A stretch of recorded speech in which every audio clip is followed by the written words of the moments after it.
স্থানীয় সময় রোববার স্কটল্যান্ডের টার্নবেরিতে গলফ রিসোর্টে মার্কিন প্রেসিডেন্ট ডোনাল্ড ট্রাম্পের সঙ্গে বৈঠকে বসেন ইউরোপীয় কমিশনের president Ursula von der Leyen. বৈঠকে যুক্তরাষ্ট্র ও ইইউ একটি নতুন বাণিজ্য চুক্তিতে সম্মত হয়। ঘোষণা আসে যুক্তরাষ্ট্রে আমদানি হওয়া সব ইউরোপীয় পণ্যের ওপর 15% হারে একক শুল্ক আরোপ করা হবে। রুদ্ধদ্বার আলোচনার পর মার্কিন প্রেসিডেন্ট জানান ইউরোপীয় ইউনিয়ন যুক্তরাষ্ট্র থেকে $750 বিলিয়ন জ্বালানি কিনতে সক্ষম হয়েছে। পাশাপাশি মার্কিন অর্থনীতিতে আগের চেয়ে $600 বিলিয়ন বেশি বিনিয়োগ করবে বলেও জানায় ইইউ। ট্রাম্প আরও বলেন মূল বিষয়টা হচ্ছে ন্যায্যতা নিয়ে, তবে কিভাবে এই অঙ্গীকার বাস্তবায়িত হবে, কত সময়ের মধ্যে হবে তা পরিষ্কার নয়।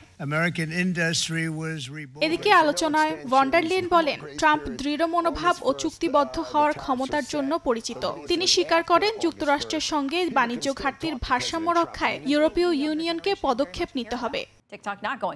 এদিন আলোচনার আগে মার্কিন বাণিজ্য সচিব হাওয়ার্ড লুটনিক বলেন 1 আগস্টের পর আর কোনো সময়সীমা থাকবে না। যারা আলোচনায় ব্যর্থ হবে তাদের জন্য শুল্ক কার্যকর হবে, তবে বড় অর্থনীতিগুলোর জন্য ভবিষ্যতে আলোচনা চালু রাখা যেতে পারে।